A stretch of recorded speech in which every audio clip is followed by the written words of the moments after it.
So what has been added to this mix is reviews. And reviews I think of as word of mouth 2.0. So it's the new era of word of mouth. And in some ways it's like being part of a small town and having access to all your neighbors before you make a decision about a business or a provider. So let me share who we are. I'm Marie Olesen. I'm the founder of Real Patient Ratings and of Inform Solutions many years ago. I'm joined by Sheie, who is our Director of Online Strategy, and she's going to share her considerable experience with us related to how to use ratings and reviews to increase revenue, increase leads from your website, and increase conversions of patients who've made appointments. Then April, who's our Director of Business Services, is going to help you understand how to use the dashboard and benchmark and use reports to help you improve satisfaction, improve service, and improve revenue. And together, all three of us love to help practices grow and prosper. So let me just share where we are now. Patients have completed over 25,000 surveys, 12,000 consult surveys, 13,000 surgical surveys, and Real Patient Ratings in less than 2 years has posted over 16,000 reviews for its now approximately 200 member doctors. And we look at what have the patients told us.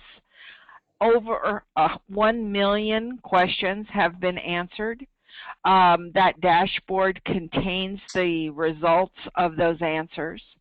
We have conducted 2 of the largest studies of cosmetic surgery patients ever, 2,700 consult patients from which we determined the top 10 drivers of likelihood to schedule, and 7,200 post-op patients from whom we determined the top 10 drivers of likelihood to recommend. And we use that information in our reporting and with our members to help you gain insights that increase conversions and increase revenue. We're going to now go into the reputation management portion of this talk, and I just want to help you understand what we're trying to do here is not have you working for reviews, but having reviews work for you. That for you to take advantage of the consumer interest in, use of, and truly requirement for ratings and reviews as a part of their consumer buying process. And so, Eva? Thanks, Marie. Okay, so yesterday when I looked up I Googled reputation management to see what was out there, because I love to see what everybody else is saying at the same time.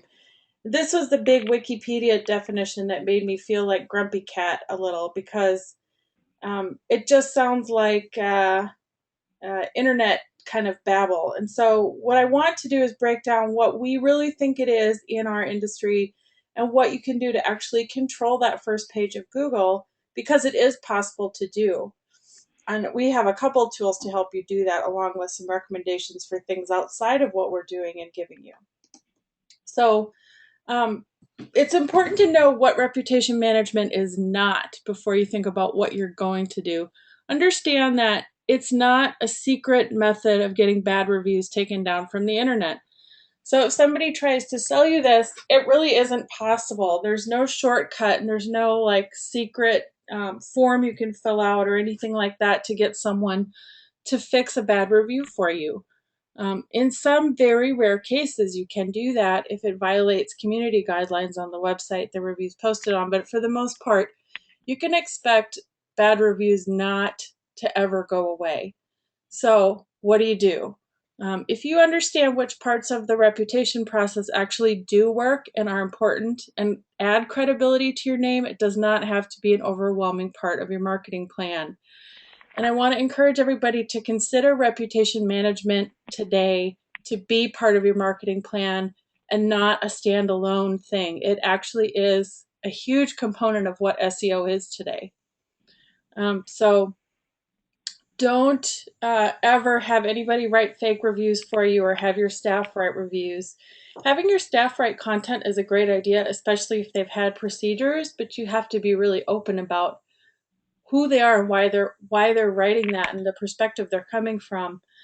And then signing up for a service like reputation.com or something similar to that and assuming it will manage your reputation for you is also not a good way to go. It's not that it's a bad service, but it's not going to do what you think it does. And if you don't know what a troll is, it's not the tiny doll in the corner. It's actually a fake person on the internet designed to write phony content and usually make people very, very angry. So we know nobody gets battered by sales pitches more in the world than plastic surgeons, probably multiple times per day. Someone's trying to sell you something. So we want to help you know what's important so that you can discern which services will actually help you and which ones will only damage you or make more work for you in the long term. Okay, so if you think about SEO and where it is today, one of the primary components, I could almost argue that it is the primary component of good strategy today, is paying attention to two areas: that your name or your business name will always be your top keyword, and that demand for reviews and other content generated by your past patients is growing and will continue to grow. And so if you're wondering, how do I find out how much of my search traffic is coming in on my name? It's actually a really easy report to run in Google Analytics. And so I looked at two examples, one from the East Coast and one from the West Coast, small practice and a large practice. And in both cases, over 50% of the top 10 keywords were related to the name of the business. And so in this case, it was 53%.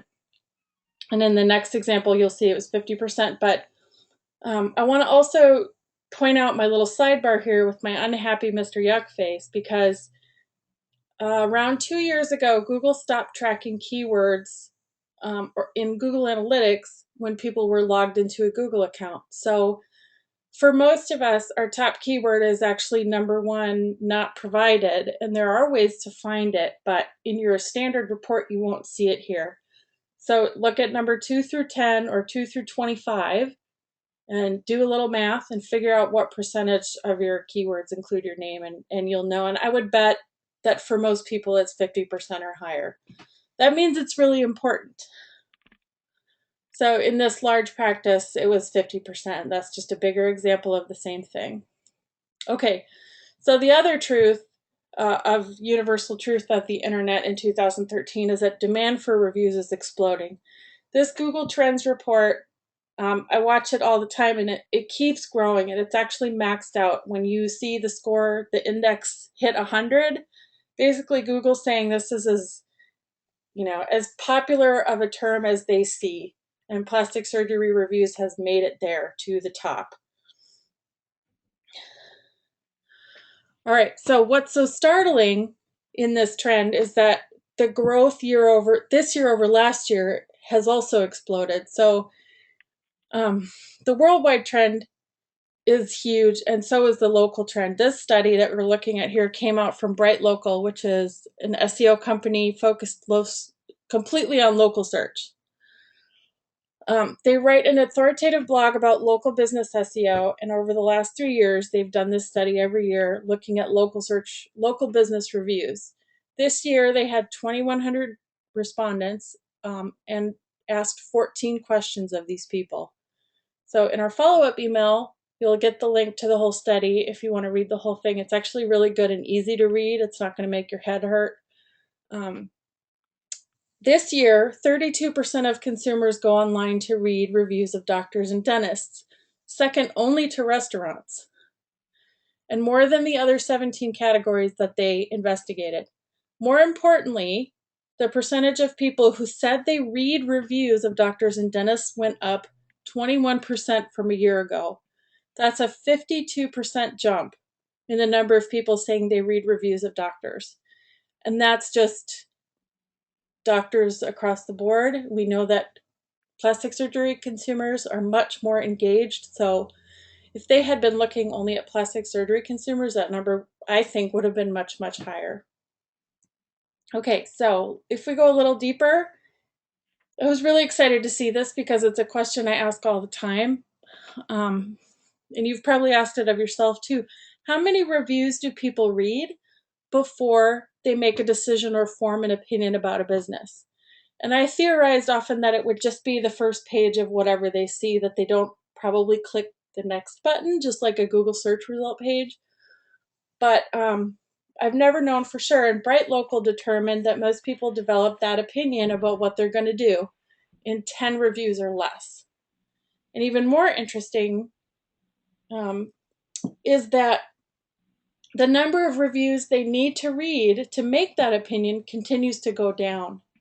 So every year that they've done this study, it suggests that people are becoming more trustworthy of online reviews, is at least one interpretation of those numbers that we can look at.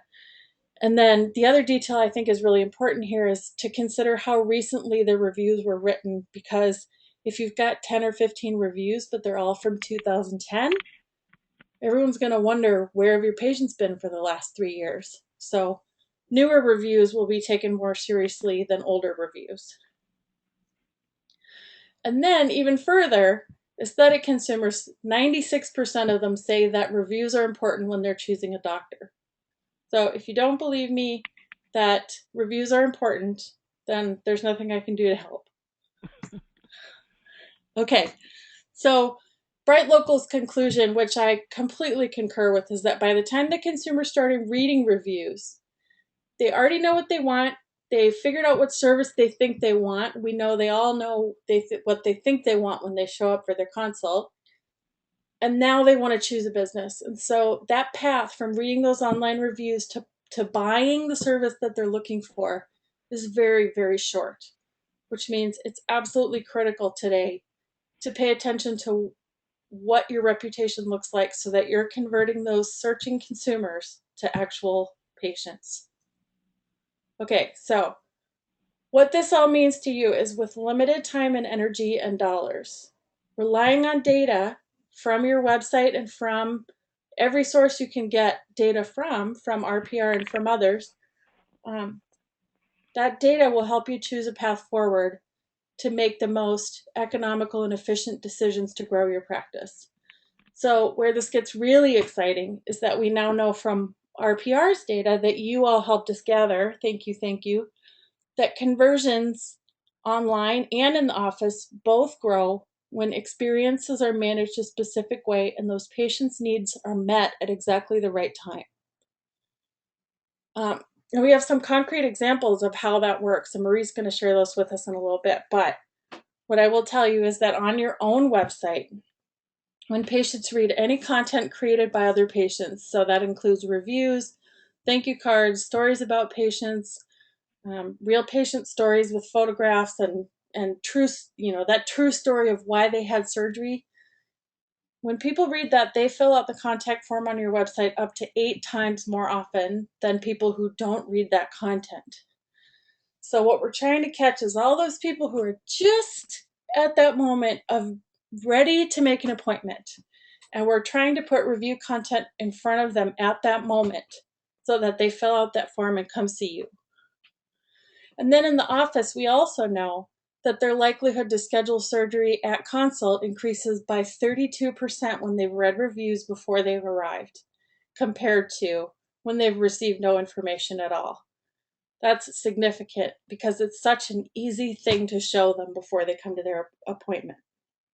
And so it just keeps growing on itself. And the more highly satisfied patients you are, the more they're going to share their comments online and create better online experiences for your future patients.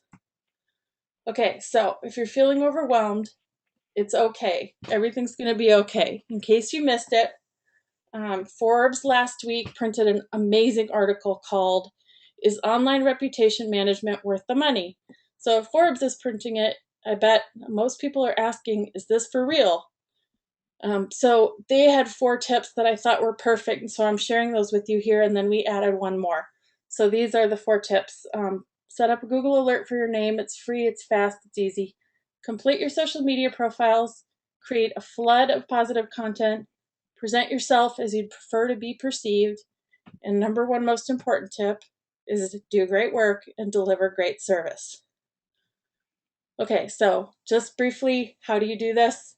Go to google.com/alerts, put in the term. Usually it's going to be your name or your business name. You can set up as many as you want and have it send you one email. You can do it every day. You can do it every week. They have tons of settings for frequency, and you probably don't want to do it as it happens. I know that setting's in there. It will totally bombard you with stuff you don't want. So set it on once a day or less frequent than that. These profiles are required. If you don't have these set up, I encourage you to get on this and get the info filled out. There doesn't have to be anything there. You don't have to actively produce content in these places, but you do need to own this real estate. That means Google Plus, LinkedIn company page, not personal page. And that's also great for SEO, by the way, is the link from the LinkedIn company page. Facebook, Twitter, YouTube, plasticsurgery.org, surgery.org, your state's site if you have one. I know California has a profile for you on their website. I'm not sure which other ones do, but Yelp, City Search, Foursquare, and Pinterest are also really helpful if you have the time or the inclination to do those for.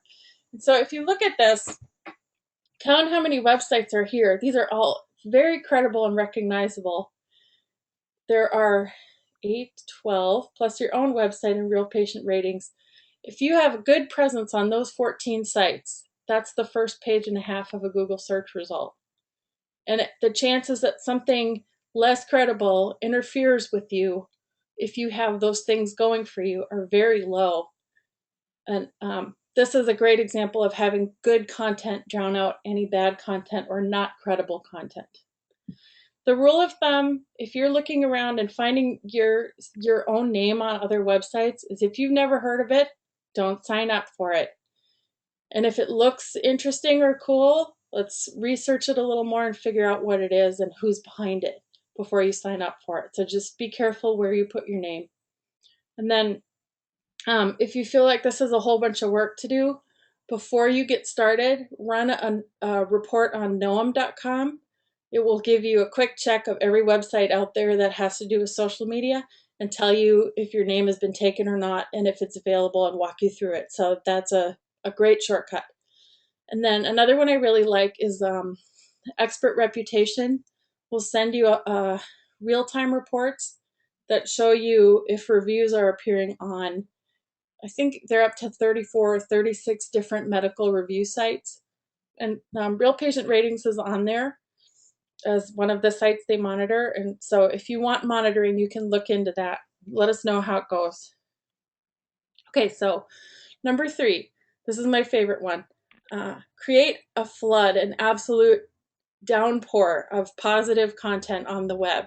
This is where we really have done a lot to help bolster your reputation online with our content tools. So you have, if you're not using these already, the feeds that give you your surgery reviews and your consult reviews. And I think it's important to point out that consult reviews are really valuable for people who've never had a plastic surgery consult, because you can get that kind of idea of what that consult's going to be like into the patient's head before they show up. And if I was coming in for a consult in a scary place that I'd never been before and had to take off all my clothes, I'd really like to read from comments from patients who had already done that before. Some of the other relationships that we've worked out in order to give your content even more exposure for you are with plasticsurgery.org. If you have an enhanced profile, you can just turn it on almost with one click. You can put your reviews there. You can also put them directly in your TouchMD if you have it.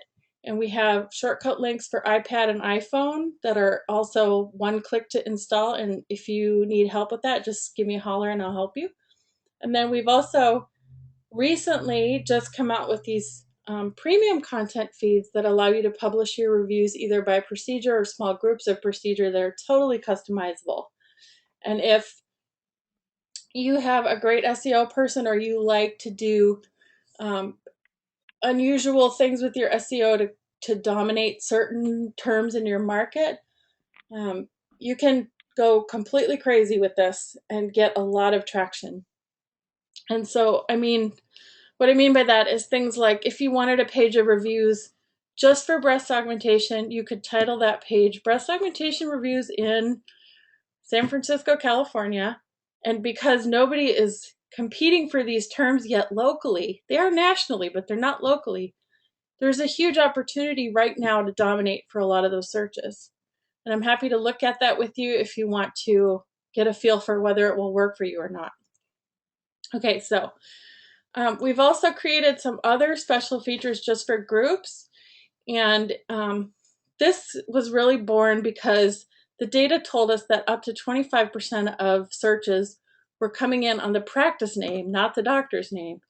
And so if you're fortunate enough to be in a group and have those alternate methods of people being able to find you, you also need an alternate strategy to manage the reputation of the group.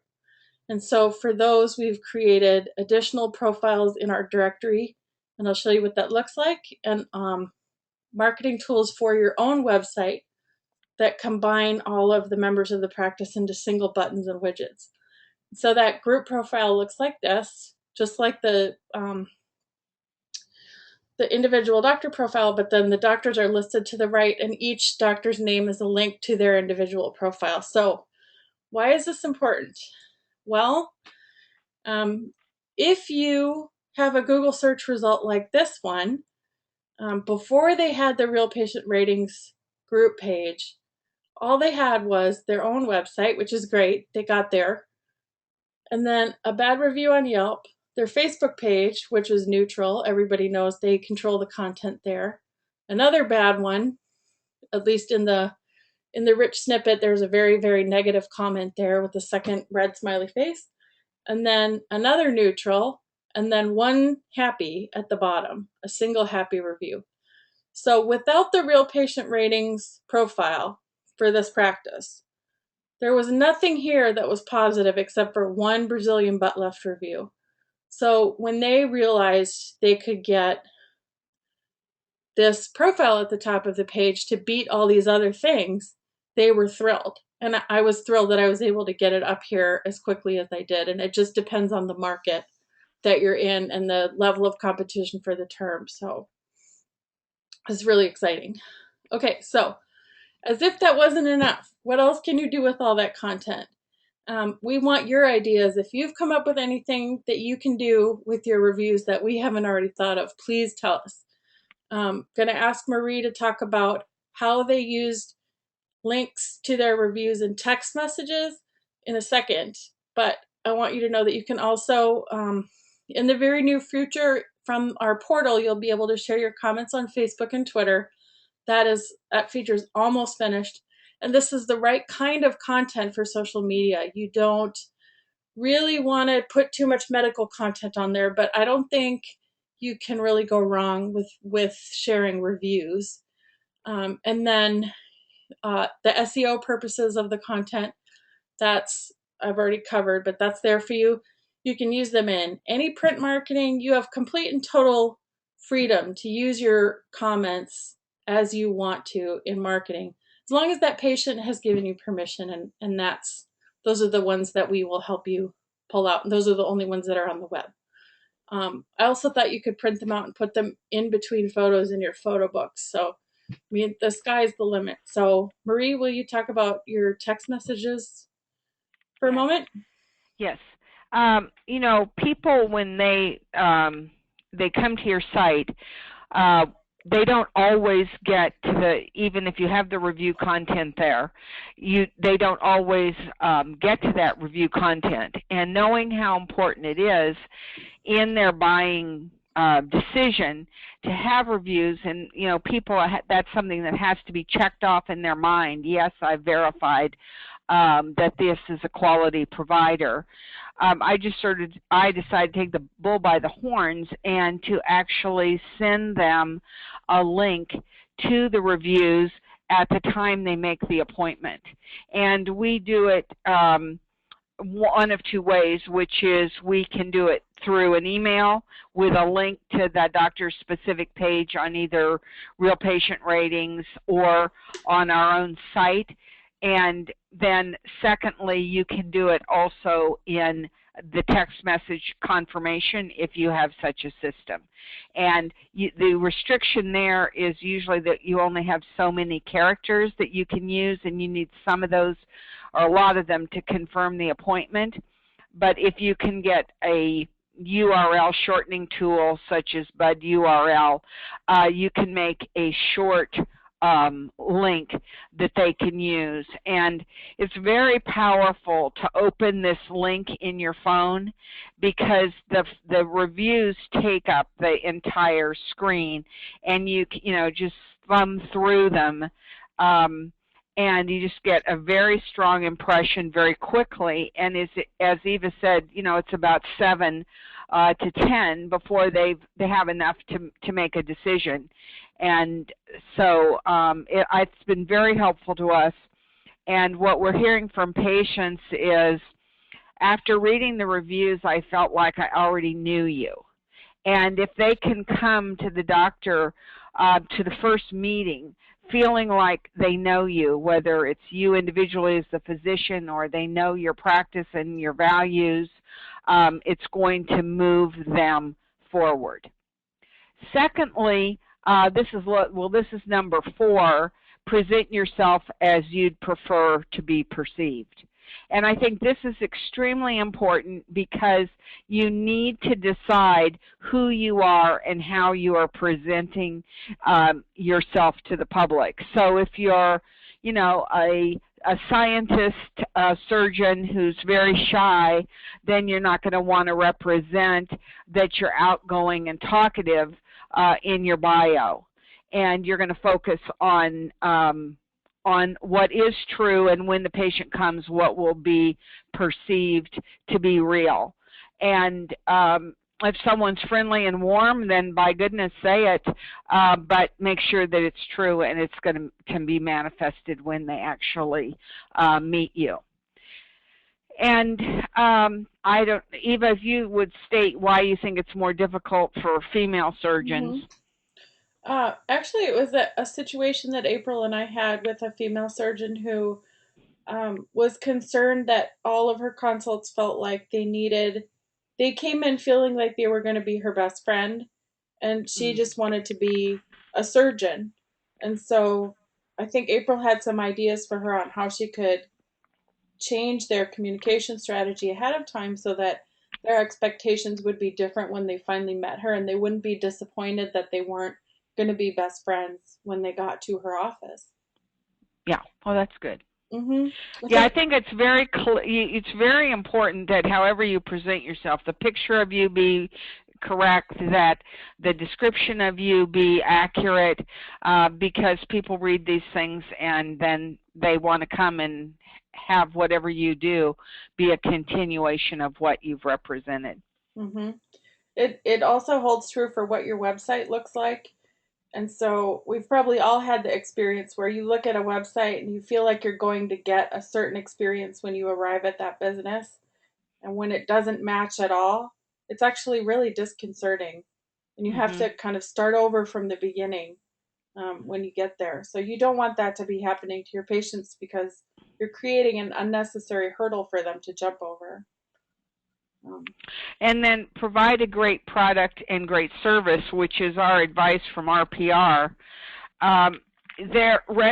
Building your reputation comes from the quality of your service and the quality of your surgery. And there's no faking it in these days. The good news is 96% of patients are either highly satisfied, satisfied, or neutral, and only 4% are dissatisfied or highly dissatisfied.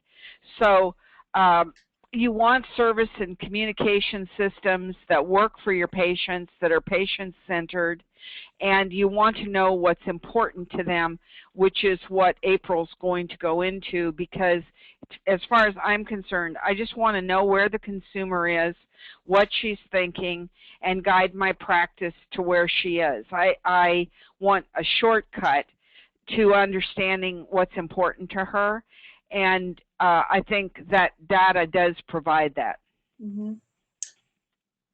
And so on a future webinar, we'll definitely cover what happens and how you deal with bad situations and bad reviews, really, and another in-office and online kind of combo. But I think before we hand it off to April, we should at least mention that some blemishes and some poor experiences actually help you. And that's true online now more than ever, that they don't want to see 100% positive reviews because it makes them feel like none of them are true. So it has to match what's happening in the real world. And of course, there's always exceptions to that. But we also know that when they have a bad experience or when they need a problem resolved in the office and you resolve it, they actually are more satisfied than they would have been had they not had a problem at all.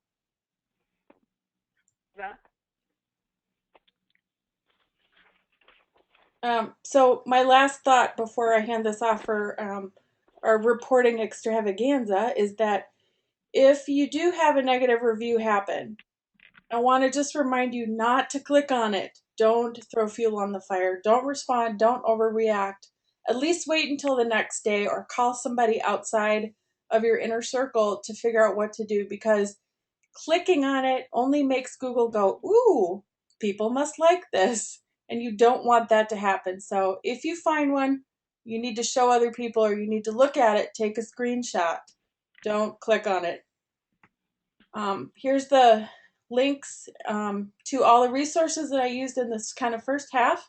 And these are coming out in the email that you'll get no later than the end of the day tomorrow. And with that, I'm going to have you stand by and I'm going to let April take it away.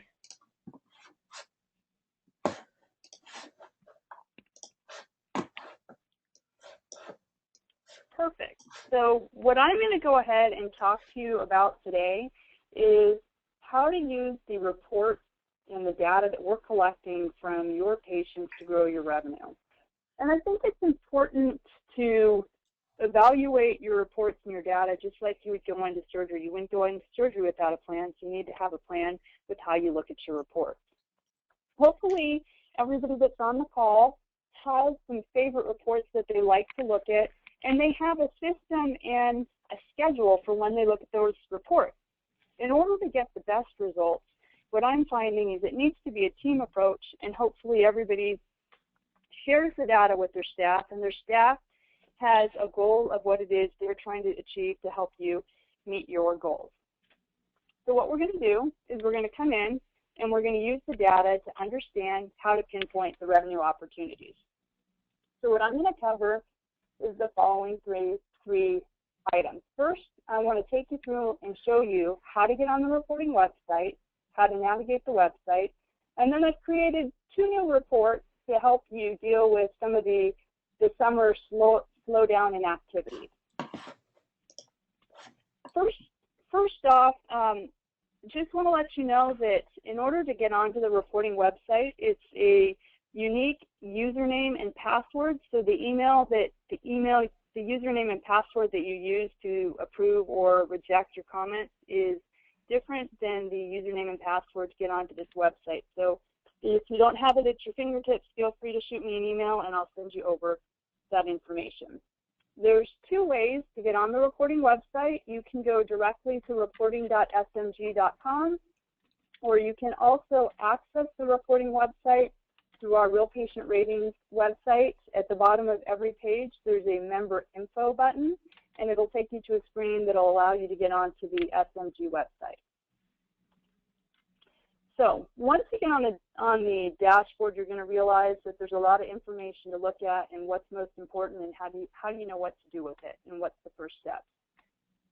First off, the reporting website recently got an upgrade, and what they've done is they've incorporated a mini dashboard for you to help you understand what are the areas that you need to focus on, your most recent comments, at a glance, how are you doing to the top levels of satisfaction, and a quick and easy way to get to your favorite report. So I'm going to take you through each of these sections and help you understand what you're looking at, and then we'll go in and look at the reports that I've created. So the first section of what we're looking at here is we've pulled out the top 2 drivers of surgery satisfaction and the top 2 drivers of consult satisfaction. And the first column shows your score and how you're doing compared to your own practice for the last 90 days in running. The next column where you see system represents every other physician that's participating in the program, and how are you doing compared to the system shows whether you're even up or down. Now, how do you know if you should be making any changes? I always tell my practices that if you're within 5 percentage points of the system score, great job, keep doing what you're doing, but there's always opportunity for improvement. If you're more than 5 percentage points from the system, take a step back and figure out what's changed in the practice. Do you have some new staff? Has activity level gone up? Are you implementing a new action item in your sales management process? And go back and figure out what's changed and how you can increase those scores. And we're going to give you a couple of ideas in just a moment here. So that's the surgery drivers and the consult drivers. And the reason they're so important is we've been able to determine that there's a direct correlation between these drivers and for surgery, the likelihood to recommend and refer the surgeon. And with the consultation drivers, there is a direct correlation between these drivers and likelihood to schedule with the practice. So next what we're going to look at is the comment section, which is in the middle of the mini dashboard. It's going to show you the raw data of the most recent comments from the last 30 days. If you hover on top of the comment, you'll see an option that says more, and it'll take you to the entire comment that this particular patient has provided to you. You can also come down to the bottom of the column and click on Go to All Comments, and you will see every single comment that's come into your practice for the given time frame that you're looking at. Just know when you're looking at these comments that depending on how you are set up on the Real Patient Ratings review site, if you're set up for a filtered feed, when you get your email comments to approve every day, the only comments that you're seeing with the filtered feed are those that are from satisfied and highly satisfied.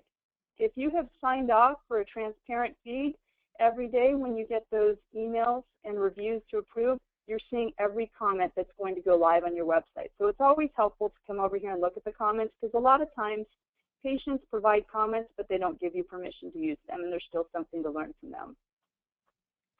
All right, so the next section of the dashboard is the 30,000 view of the practice. It's the top drivers of consult satisfaction, surgery satisfaction, and the loyalty measurements of am I going to refer and am I going to come back for services. In this particular section, the comparisons work just the way they did before, where you can look at your own scores. Are you up or down, and how are you doing to everybody in the system? At the bottom of the mini dashboard is our favorite section of the dashboard. And what we've done here is we've gone in and we've created reports where we've grouped common survey questions together. So if you wanted to look at all the questions about your coordinator or your nurse, you could come down here and click on the report called PC Overview, and that would have multiple questions related to your coordinator. The other organizational thing that we've done is wherever you see CO, that stands for questions that came out of the consult survey. SX stands for questions that came out of the surgery survey. The other thing that you need to understand is the report type. There's 4 different types of reports that you can look at. Full scale shows you the breakdown from highly satisfied all the way to highly dissatisfied. Cross-tab reports allow you to compare 2 different survey measurements. Comments are self-explanatory, and there's also something called compare. And the compare report shows you the percent of patients that are highly satisfied. Now, you can either look at this information entirely on the dashboard, or you can come over and download the reports to a PDF, CSV, or an Excel file and use it at your next staff meeting to identify what's the area that we're going to focus on for the next 90 days or even 6 months. They've also added the ability for some of us who are pretty busy, and maybe getting into the dashboard could be a task that we just don't have time to schedule in. And so what they're allowing you to do now is email your favorite reports on a given time frame, either daily, weekly, monthly, or quarterly. You can set up as many email addresses as you'd like. Just keep in mind the frequency that we send out surveys and the activity level in your own practice. Personally, I recommend that a month or more is probably sufficient to be receiving this data. All right, so now we understand how to use the dashboard. Let's take a couple moments and look at what can we do to schedule 1 or 2 more cases over the next month or two, given the activity level that we currently have. And in my 15 plus years of consulting, I've always looked at it as a team approach, that together, everybody on the team is going to achieve more. So what I want to do is challenge you as the staff that's listening to the call. I've got a report here for you. And a physician, there's a report here for you to go in and look at and evaluate, how am I doing at meeting the patient's needs? But first, we're going to start with the staff. One of the top drivers of consult satisfaction is the friendliness of the staff member when the patient is on the phone making the appointment. And I wanted to figure out, I talk to 25, 50 doctors a day who always tell me they're on a very, very, very tight budget and they don't have money for marketing, they don't have money to upgrade their website. Well, the beauty of this suggestion is it's not going to cost you anything extra to get your staff to be friendly on the phone. The staff, when they're interacting with that patient on the phone, is the first and potentially last impression they're going to get of your practice. So everybody wants to make sure that that impression is the right impression.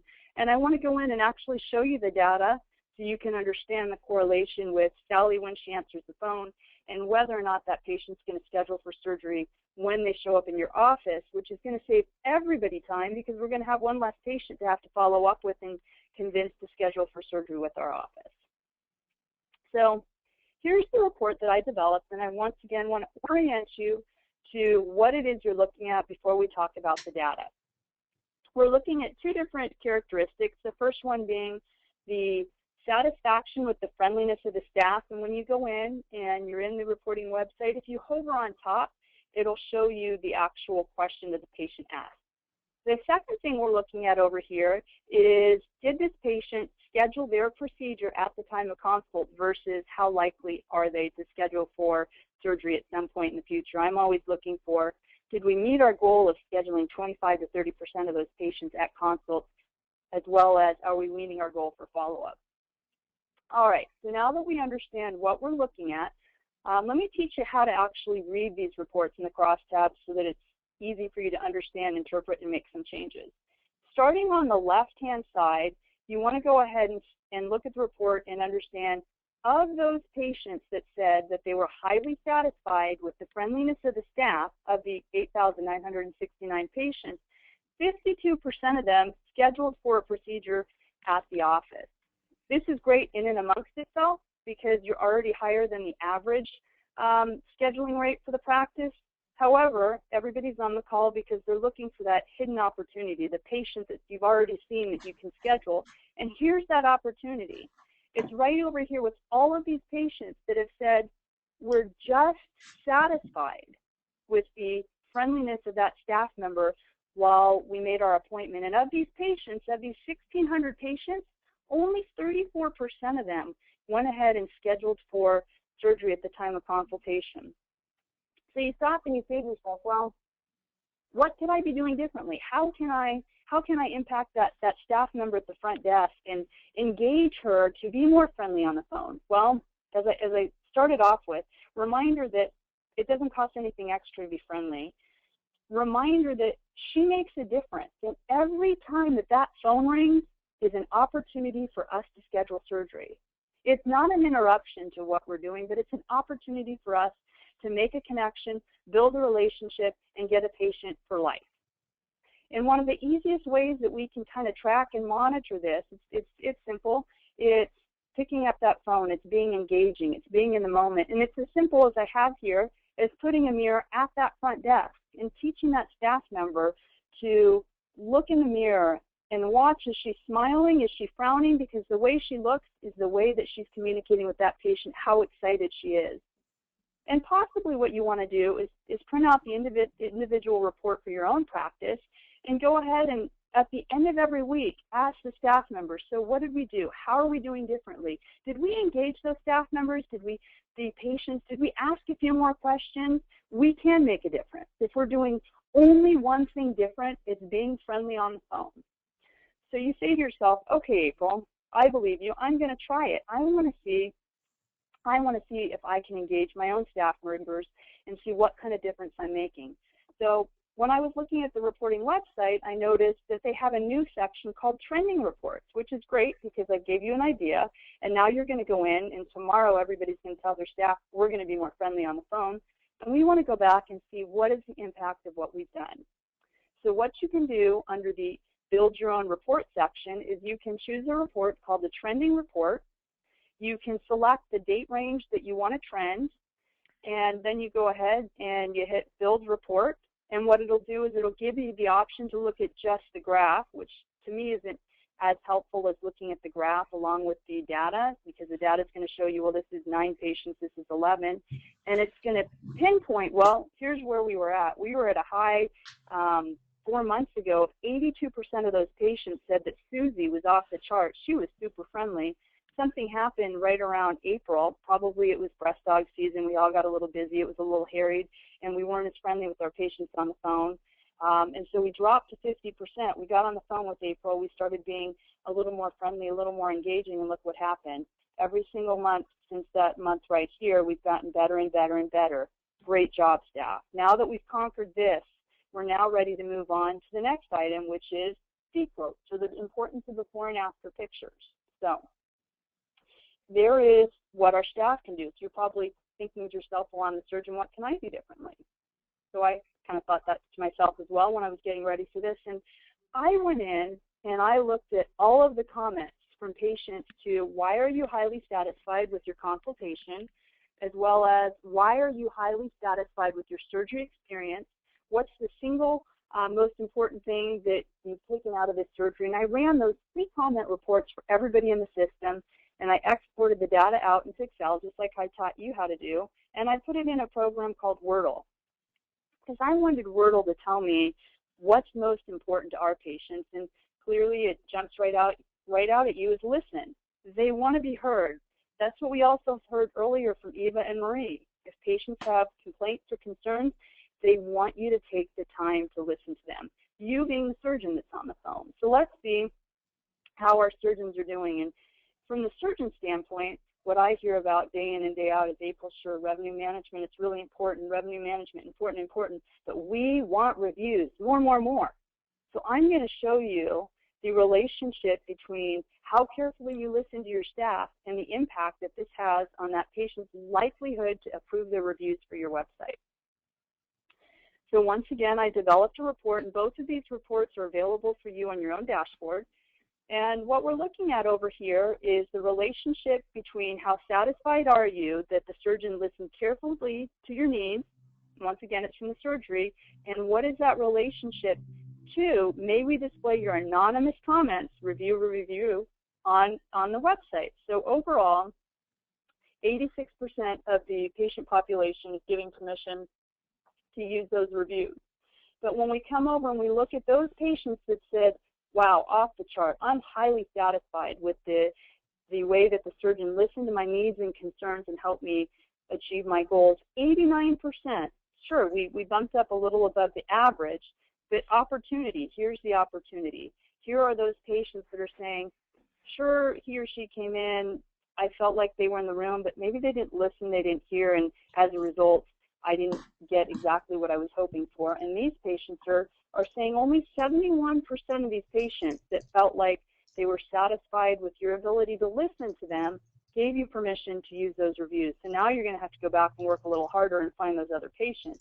Or you can go back and say, so what are we going to do different? How are we going to move that 1 in 5, 1 in 6 patient that we have already captured, who's already scheduled for surgery, and give them just a little more of our time? And so a couple of food for thought here are, as you're in those in the pre-op visit, do you have enough time to spend with the patient to listen to what they're saying? Do you follow up with direct questions such as, do you have any additional questions or concerns? Because maybe when you rephrase the way you approach it, the patient's going to really give you the feedback that says, no, I don't have questions, but I'm really concerned about this. How do you respond to tell the patient that you heard what they said? Is there any level of follow-up that we do with the patient that has questions or concerns? Do you share the data with the rest of the staff so we're all on high alert that April over here is extremely concerned about her recuperation from anesthesia, and we all need to make sure that we assure her that this is a normal process, that we've taken all the safeguards, And so here's your challenge. Go in at that weekly staff meeting as you're asking your staff, how did they do at the friendliness on the phone? Challenge yourself. Did I listen? Was I there? Did I respond? Did I really meet the needs of my patient? And so just to let you know, both of these reports are here.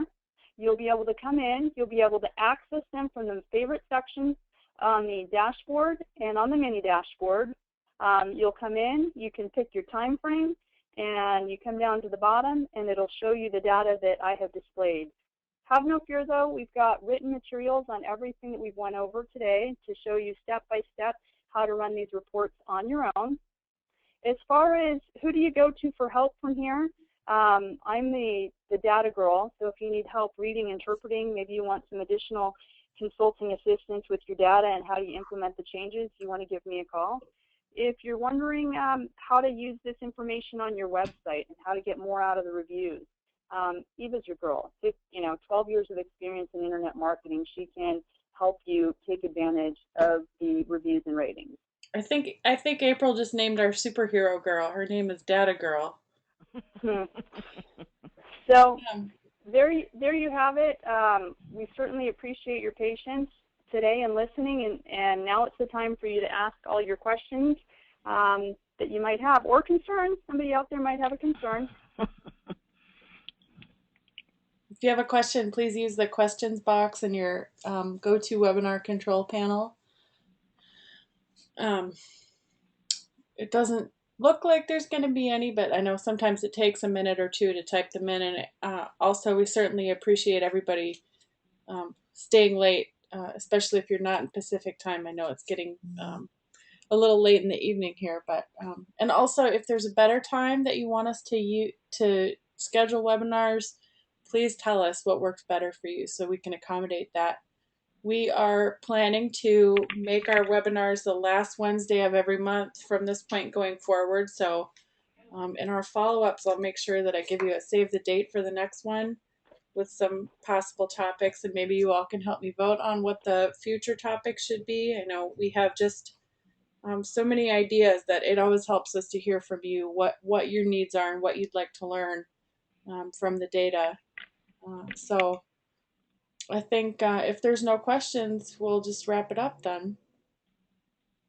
Thank you all very much. All right. Thanks, everybody. Have a great night. Bye-bye.